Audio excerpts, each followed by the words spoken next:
جو نہلسٹ ہیں، جو ملحدین ہیں، ان کا کوئی مقدمہ نہیں ہے۔ آپ کو کتاب بھی نہیں دیکھ سکتے جس میں کہ ملحدین کا کوئی منشور بیان کیا گیا ہو۔ اگر آپ کے ذہن میں ہے تو بتا دیں، نہیں ہوگی۔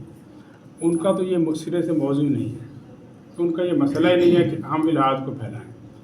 یہ تو ایک مذہبی آدمی کا مسئلہ ہوتا ہے، وہ چاہے سکھ ہو، مسلمان ہو، یہودی، عیسائی۔ تو الحاد کا سرے سے کوئی ان کا کوئی پروپیگیشن کرنے، ہاں وہ اپنی بات کرتے ہیں جہاں بھی ان کو موقع ملتا ہے، خدا کو وہ سرے سے تسلیم نہیں کرتے۔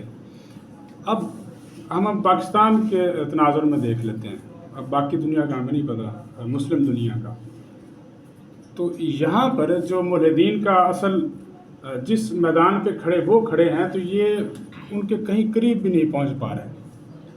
مطلب جس بنیاد پہ وہ اس طرف آئے ہیں، مطلب الحاد یورپ میں ہے زیادہ، امریکہ میں ہے۔ یہاں تو خالص ملحد مل جائے تو میں اس کو سلام کروں گا، یہاں خالص ملحد بھی نہیں ملتا۔ جہاں خالص ملحد نہیں ہے تو ظاہر ہے کہ وہاں خالص اپوزٹ بھی نہیں ہے۔ پھر تو یورپ میں ہم دیکھیں تو یہ سلسلہ تقریباً چلتا ہے 16ویں صدی عیسوی سے، اس سے بھی پہلے کر لیں تو آپ اس کو میکابلی کی جو کتاب ہے پرنس، وہ ماڈرن جو سمجھ لیں کہ نہلزم کی بنیاد بنتی ہے۔ اس کے بعد 16ویں صدی عیسوی میں یہ شروع ہوا معاملہ، اس میں انہوں نے کہا کہ چرچ کو ذرا سائڈ پہ کریں، جسے ہم رینائنسنس کا نام دیتے ہیں، نشاط الثانیہ جو یورپ میں ہوئی ہے۔ کیونکہ یونان بڑی ترقی پہ تھا، پھر عیسائیت آئی، وہ برباد ہو گئے۔ میں یہ نہیں کہہ رہا کہ عیسائیت کی وجہ سے ہوئے، لیکن ہو گیا بہرحال عیسائیت کے آنے کے بعد۔ تو اس کے بعد انہوں نے کہا جی پادریوں کے خلاف سب سے زیادہ جو الحاد کا اعلان ہوا ہے وہ تو کرسچینٹی کے خلاف ہوا ہے۔ تو انہوں نے ان کو بند کر دیا بالآخر چرچ میں، کلیسا میں۔ اور اس کے بعد انہوں نے ثمرات بھی دیکھے، خود قوانین بنائے، سوشل سائنس میں ترقی کی، معاشیات میں کی، انہوں نے پولیٹکس میں کی، اور آج آپ کے سائنس میں بھی کر لی۔ مذہب کہاں ہے؟ مذہب کلیسا کے اندر ہے، اس سے باہر ایک قدم بھی نہیں ہے مذہب۔ تو یہ اب اس کے پیچھے کیا چیزیں ہیں؟ اس کے پیچھے ان کی فلسفہ بھی ساتھ ساتھ چل رہا ہے، ان کا لٹریچر بھی ساتھ ساتھ چل رہا ہے۔ آپ فلسفے میں انگلینڈ میں دیکھیں کہ جان لاک ہے، برکلے ہے، ڈیوڈ ہیوم ہے۔ اچھا، انہوں نے واضح طور پہ جو میٹا فزیکل اینڈ ہے دماغ کا، انہوں نے کہا کہ یہ خود سے من گھڑت باتیں ہیں۔ مطلب جب آپ میٹا فزکس کو نہیں مانتے تو اس کا مطلب ہے کہ جو اس میٹر سے ماورا کوئی بھی ہستی ہے، اس کا انکار آج خود ہو جاتا ہے۔ تو یہ علمی انداز انہوں نے کام کیا ہے۔ وہ بھی کوئی نہلزم کو پروموٹ نہیں کر رہے تھے، وہ اپنی بات کر رہے تھے۔ پہلے بھی ایسے بہت سے فلسفی رہے ہیں، 3000 سال پہلے بھی تھے جو کہتے تھے کہ کوئی نہیں ہے کائنات کا، کوئی خالق نہیں ہے، لیکن وہ کم تھے۔ اب جب 20ویں صدی آتی ہے تو سب سے مطلب آج کی انسانی تاریخ کا سب سے بڑا جو نہلسٹ ہے، ملحد ہے، اور وہ ذہین بھی آخری درجے کا تھا، اور وہ ہے نیتشے، جو جرمن ہے، فریڈرک نیتشے۔ اس کی کتابیں کچھ جرمن زبان میں ہے، جیسے محاورہ خیر و شر، ترجمہ میں اردو میں پڑھی، 10 سپوکس زرتشت نے کہا، اور گاڈ از ڈیڈ اس کی کتاب ہے۔ تو اس نے اعلان کیا کہ گاڈ از ڈیڈ۔ وہ پھر بنیاد بن گئی موجودہ یورپ کی، جو اس وقت کا یورپ ہے، وہ اس کی بنیاد پہ یہی گاڈ از ڈیڈ لکھا ہوا ہے۔ تو انہوں نے مرحلہ وار انہوں نے کہا کہ اپنی زندگی سے خدا کو آپ مائنس کریں، منہا کریں، اس کے بعد آپ پھر خود بنائیں۔ اچھا، نیتشے بھی یہی کہتا تھا کہ آپ پہلے مطلب ایوولوشن تھیوری کے حوالے سے، اگرچہ وہ اس کی اور ہے، میں اس ڈیٹیل میں نہیں جاؤں گا وہ درست ہے یا غلط ہے۔ اس نے کہا کہ چمپینزی سے تو انسان بن گئے ہو، اب انسان سے آگے کا سفر کس نے طے کرنا ہے؟ جو خصوصیات تم خدا میں ڈھونڈتے اپنے اندر پیدا کرو، سپر مین بنو۔ اچھا، اس کے بعد آپ دیکھیں فرسٹ ورلڈ وار اور سیکنڈ ورلڈ وار ہوئی ہے، تو وہ اتنا طاقتور آدمی تھا۔ اچھا، یہاں تو بھی پتہ نہیں تھا کہ الحاد ہوتا کیا ہے۔ 20ویں صدی میں یہاں کس کو کیا پتا تھا کہ نہلزم کیا ہوتا ہے، نیتشے کون ہے؟ یہاں تو ہم مسئلے بھی لکھ رہے تھے، شاعری کر رہے تھے، مطلب اچھا تھا یہ، میں اس کی تنقید نہیں کر رہا، شاعری کرنا بری بات نہیں ہے۔ تو اب اس کے بعد جو 20ویں صدی سے معاملہ شروع ہوتا ہے وہ لسانیات کی فیلڈ میں، لنگوسٹ کی فیلڈ میں، وہ جو نظریہ ہے ماڈرنزم کا دور شروع ہوتا ہے فرسٹ ورلڈ وار میں. اس کے بعد پوسٹ ماڈرنزم کا دور شروع ہوتا ہے جو 1950 کے بعد کا دور ہے. اچھا، تھیٹر آف ایبسرڈ ہے، بہت اہم ہے وہ، جس میں انہوں نے کہا کہ یہ سب ایبسرڈٹی ہے.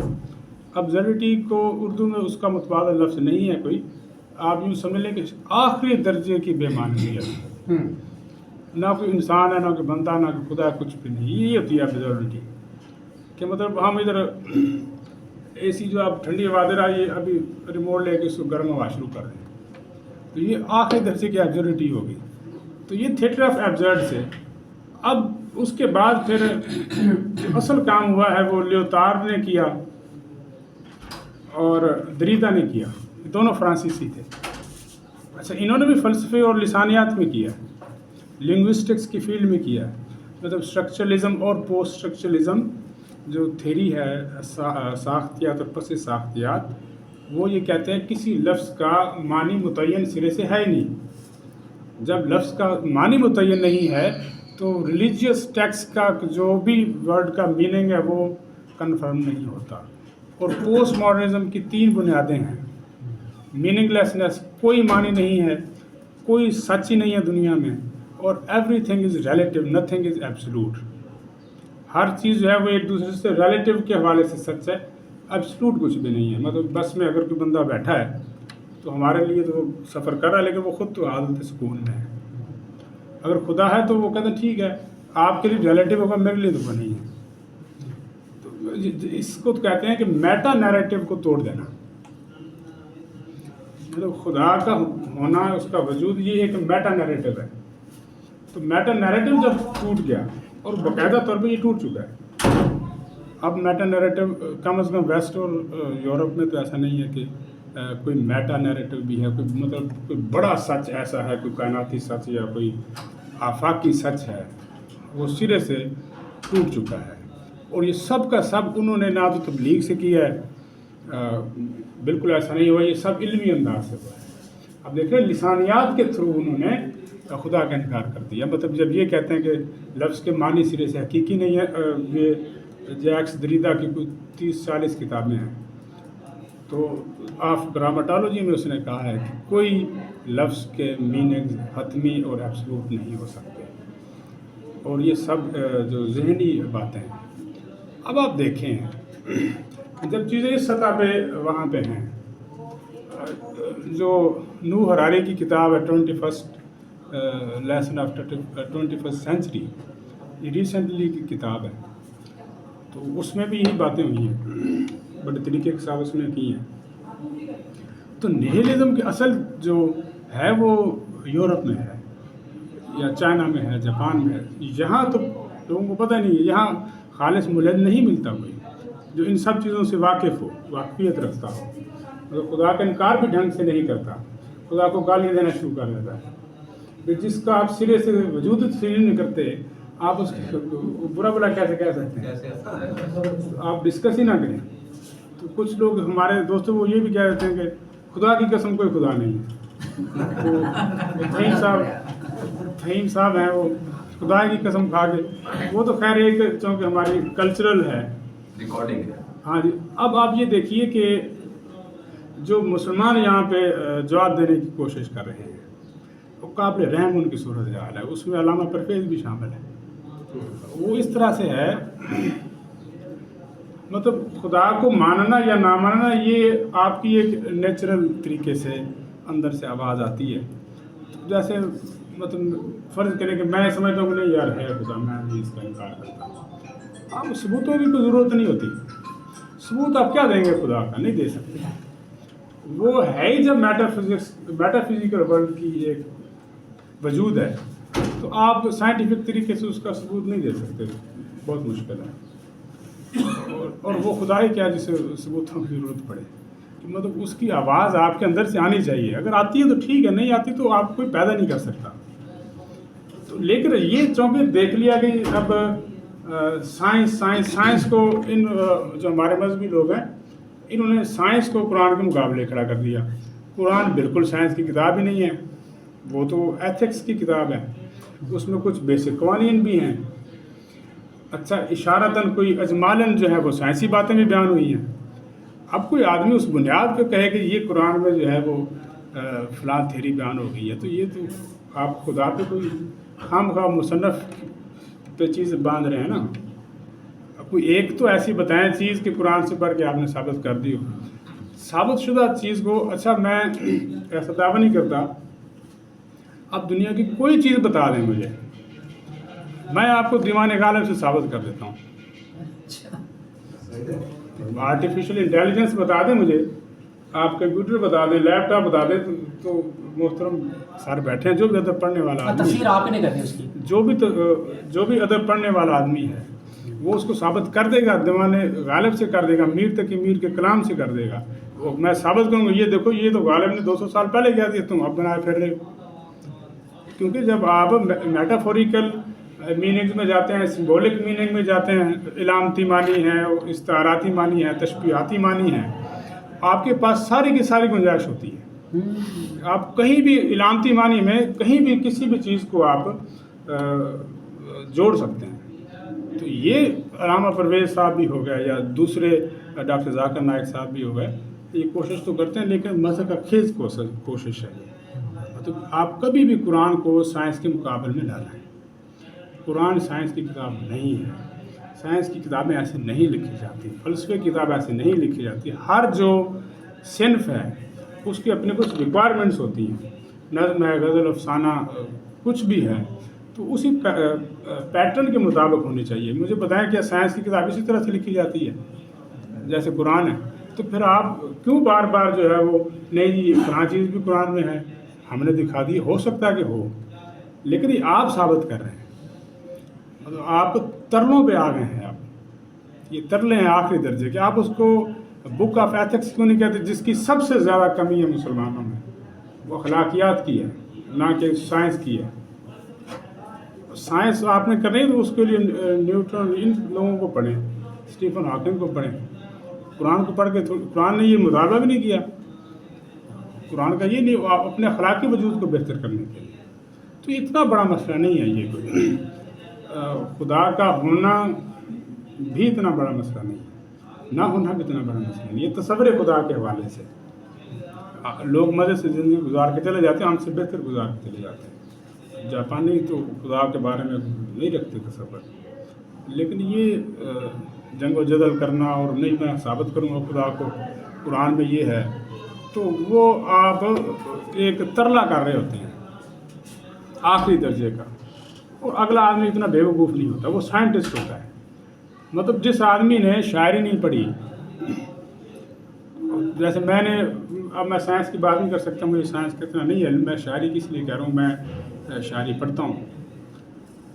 اور جیسے لفظ وجود ہے، ایک میرے دوست تھے، میں ان کو بتاتا تھا کہ وہ نہیں سمجھے آج تک. وہ کہتے ہیں نہیں ایسے ہو نہیں سکتا. وجود کے معنی ہوتے ہیں ہونا، بینگ.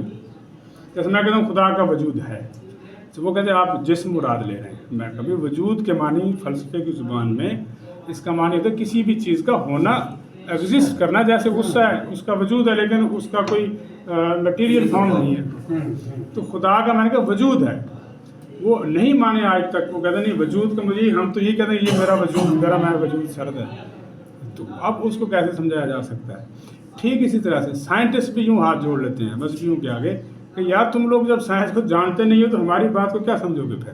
ٹھیک ہے آپ اپنی راہ لیں.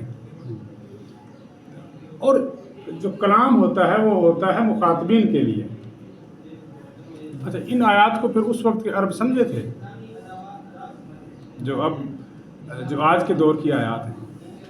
کچھ لوگ جو ہیں وجود کو شکل کی صورت میں مانتے ہیں نا، تو وہاں کے معاملہ خراب ہو جاتا ہے. ہاں ایسے ہے نہیں. اس کے لیے انگریزی کے لفظ بینگ ہے نا، مطلب ہونا. فلسفے میں جب آپ لکھیں گے تو وجود کا معنی ہوگا کسی کا ہونا. اس کے لیے باڈی کا ہونا ضروری نہیں. جیسے خدا کا وجود ہے، غصہ ہے، یہ مجرد چیز ہے.